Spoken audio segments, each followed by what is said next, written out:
नारी शक्ति वंदन अधिनियम यानी महिला आरक्षण बिल पर लोकसभा में ये बिल पास हो गया। पक्ष में 454 वोट पड़े, जबकि बिल के विरोध में सिर्फ 2 वोट आए। मुस्लिम आरक्षण की मांग करने वाली ओवैसी की पार्टी ने विरोध में वोट दिया। वो अकेले पड़ गए, लेकिन राजनीति यहां से नई करवट लेने लगी है। पिछड़ा कार्ड की बिसात बिछ चुकी है। प्रस्तावित कानून में महिलाओं को 33% आरक्षण देते हैं। विपक्ष ने मांग की है कि कोटे के अंदर भी उप कोटा हो, यानी कि महिला आरक्षण बिल को उसके अंदर SC ST के साथ OBC समाज की भागीदारी सुनिश्चित हो। मोदी सरकार ने स्टैंड साफ कर दिया, धर्म के आधार पर आरक्षण नहीं दे सकते, जबकि ओवैसी और ममता बनर्जी की पार्टी ने मुस्लिम आरक्षण की मांग उठाई थी, यानी कि महिला आरक्षण में मुस्लिम महिलाओं को अलग से सब आरक्षण। सबसे बड़ा विरोध 15 साल वाली मियाद पर है, क्योंकि ये कानून 15 साल तक प्रभावी रहेगा। चौथे क्लॉज में ये प्रावधान है।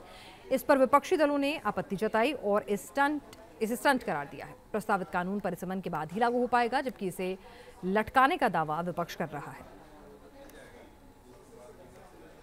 आगे बढ़ते हैं। दावे, दलील और तथ्यों पर जोरदार बहस दिन भर हुई। महिला आरक्षण बिल पर पहली परीक्षा जो है वो पास हो गई है लोकसभा में, लेकिन प्रस्तावित कानून के साथ साथ राजनीति कैसे जातीय समीकरण की तरफ घूम रही है इस मुद्दे पर। खासकर कांग्रेस का OBC कार्ड की तरफ शिफ्ट होना बताता है कि आधी आबादी पर पूरी सियासत आने वाले दिनों में जमकर देखने को मिलेगी। ये OBC समाज का अपमान है। OBC की बात नहीं सुनना चाहते।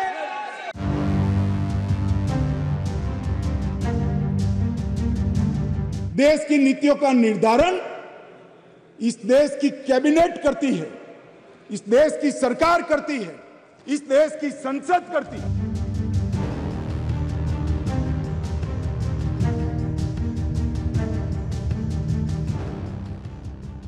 OBC की बात नहीं सुनना चाहते। OBC की बात नहीं सुनना चाहते। 13 साल पहले जिस लोकसभा में महिला आरक्षण बिल फंसा था, उसी लोकसभा ने 33% महिला आरक्षण पर मुहर लगा दी। नई संसद के पहले दिन PM मोदी ने आधी आबादी को हक दिलाने का सामर्थ्य दिखाया और उसे 24 घंटे बाद ही पास कराने का संकल्प पूरा किया। इस तरह नारी शक्ति को लोकसभा ने सलाम किया। इसके माध्यम से हमारा लोकतंत्र और मजबूत होगा। वोटिंग से पहले गृह मंत्री अमित शाह ने सदन में अहम बयान दिया। संविधान की स्कीम है, देश की नीतियों का निर्धारण इस देश की कैबिनेट करती है, इस देश की सरकार करती है, इस देश की संसद करती है। और आंकड़े अगर आपको चाहिए तो मैं बता देता हूं, सुनने के लिए आप बैठे नहीं हो। भारतीय जनता पार्टी के सांसद में 29%, 85 सांसद OBC कैटेगरी के हैं। कंपैरिजन करना है तो आ जाइए। और मान्यवर मंत्री भी 29 OBC कैटेगरी के हैं। 24 घंटे पहले तक 33% आरक्षण को कांग्रेस बिना शर्त समर्थन दे रही थी। समर्थन दिया भी, मगर OBC आरक्षण की शर्तें आज जोड़ दी। कांग्रेस ने इंडिया गठबंधन में शामिल समाजवादी पार्टी, JDU, RJD जैसे दलों की लाइन पकड़ी और अपना स्टैंड बदल दिया। कांग्रेस की मांग है कि यह बिल फौरन अमल में लाया जाए,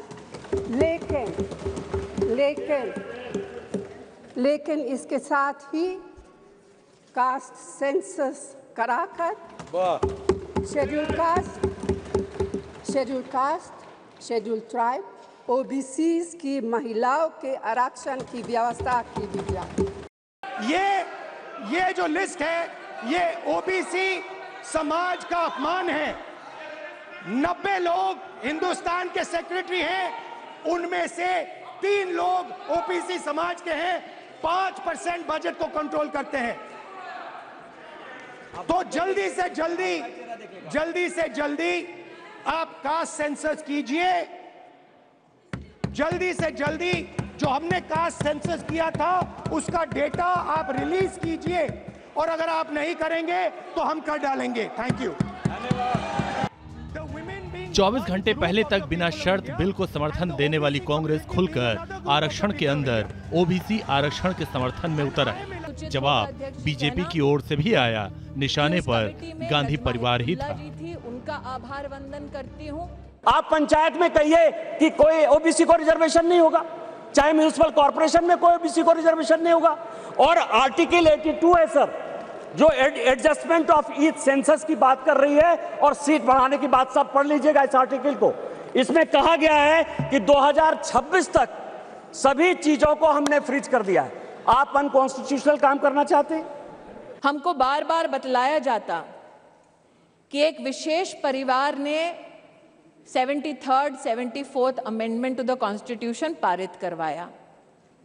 आज मैं आभार वंदन करती हूं कि पहली बार स्पष्टता हुई इस सदन में उनके द्वारा कि ये पुण्य काम पीवी नरसिम्हा राव जी ने किया, जिनके मरणोपरांत उनके ही पार्टी के हेडक्वार्टर में उनको नमन करने का मौका नहीं दिया गया।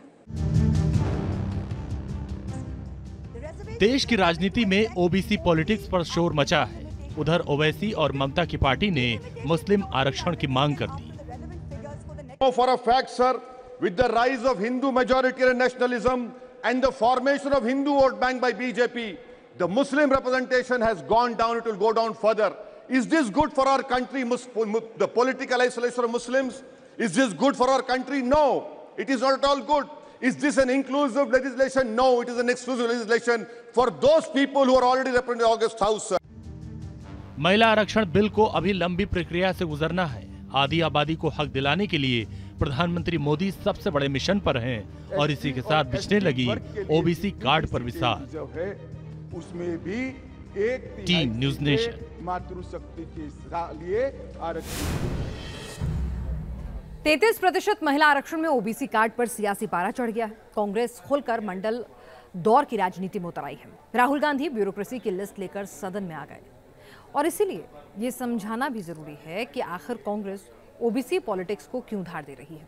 इसके लिए आपको मंडल कमंडल के बाद 3 चुनावों को गौर से देखना होगा, उनके नतीजों को। 1996 का चुनाव इसलिए अहम है क्योंकि ये पहला चुनाव था जब मंडल बनाम कमंडल के मुद्दे पर चुनाव हुआ था। उस चुनाव में बीजेपी को 19% ओबीसी वोट मिले थे, जबकि कांग्रेस को 24% और आजाद भारत में पहली बार क्षेत्रीय दल बड़ी ताकत बनकर उभरे थे। उन्हें 49% ओबीसी वोट मिले थे। इसके बाद ओबीसी राजनीति के लिए अहम 2009 का चुनाव रहा, जिसे कांग्रेस गेम चेंजर चुनाव मानती है। उस चुनाव में बीजेपी को 22% वोट मिले, कांग्रेस को 24%, जबकि अन्य दलों को 42% वोट मिले। यानी ओबीसी वोट पर दोनों राष्ट्रीय दलों की सीधी पकड़ नहीं थी। लेकिन ये पैटर्न मोदी के युग में बदल गया। प्रधानमंत्री मोदी खुद ओबीसी समाज से आते हैं। पहली बार ओबीसी वोटों पर बीजेपी की पकड़ मजबूत हुई। 2019 के चुनाव में बीजेपी को अकेले 44% ओबीसी वोट मिला, जबकि कांग्रेस को 15% और अन्य के खाते में 27% वोट गया था। आरक्षण के अंदर आरक्षण की मांग उठ रही है। आइए आपको समझाते हैं कि देश में आरक्षण की जो संवैधानिक व्यवस्था है उसके तहत एससी समाज को 15% आरक्षण का अधिकार मिलता है, अनुसूचित जनजाति को 7.5% आरक्षण का अधिकार मिलता है, जबकि अन्य पिछड़ा वर्ग यानी ओबीसी समाज को 27% आरक्षण का संवैधानिक अधिकार है। अब इसी वर्ग को महिला आरक्षण के अंदर आरक्षण देने की मांग हो रही है, यानी कि ओबीसी एससी एसटी को महिला आरक्षण 33% के अंदर सब आरक्षण दीजिए, क्योंकि देश में बड़ा तबका है जो राजनीति में अच्छा खासा असर डालता है। एनएसएसओ की रिपोर्ट कहती है देश में 41% ओबीसी आबादी है, जबकि मंडल कमीशन की रिपोर्ट 52% ओबीसी आबादी होने का देश में दावा करती है। मोदी सरकार के प्रस्तावित महिला आरक्षण में एससी एसटी आरक्षण पर प्रावधान रखा गया है।